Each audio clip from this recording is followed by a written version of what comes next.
ఇప్పటికే కాంగ్రెస్ సీనియర్ నేత చిన్నారెడ్డి సంచలన వ్యాఖ్యలు చేశారు. గత ఎన్నికల్లో తనకు టికెట్ రాకపోవడానికి డబ్బే కారణమని ఆరోపించారు. వనపర్తిని సర్వనాశనం చేస్తున్నారని ఆవేదన వ్యక్తం చేశారు.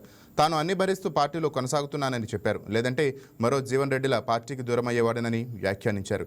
కాంగ్రెస్లో కొన్ని తప్పులు జరుగుతున్నాయని అన్నారు. పార్టీ జెండాను ఎప్పుడు మోయని వారికి టికెట్లు ఇచ్చారని ఆరోపించారు.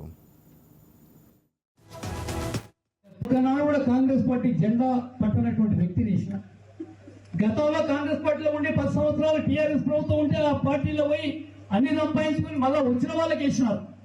ఇదా కాంగ్రెస్ పార్టీ, ఇదా రాజకీయం. గన్పూర్ కూడా అదే మాదిరి జరిగింది. ఇన్ని తప్పులు చేస్తున్నా మేము భరించి ఊరుకుంటున్నాం. నేను భరించకుంటే ఇంకో జీవన్ రెడ్డి కావాల్సి వస్తుంది. నేను భరించకుంటే ఇంకో జీవన్ రెడ్డి కావాల్సి వస్తుంది.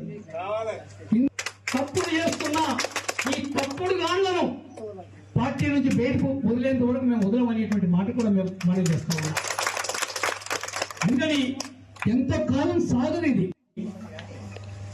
టికెట్ పొందిన వ్యక్తితో డబ్బులకు ఆశపడి నా టికెట్ ను పక్కకు పెట్టారనేటువంటి మాట కూడా మీతో మనం చేస్తున్నాను.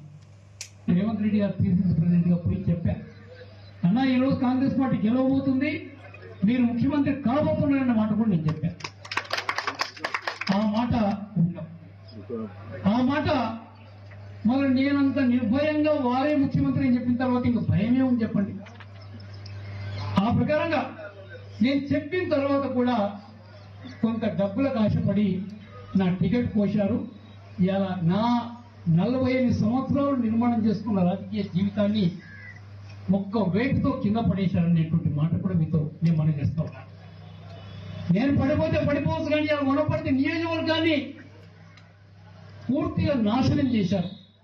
ఇలా నాలాంటి వాడు ఎమ్మెల్యేగా ఎన్నుకోబడింటే, ఇప్పుడు ఏర్పడ్డ రాష్ట్ర ప్రభుత్వంలో ఒక మంత్రిగా నియమించబడింటే వనపర్తికి ఎంత మార్గదర్శనం ఉండేదానికి మాట కూడా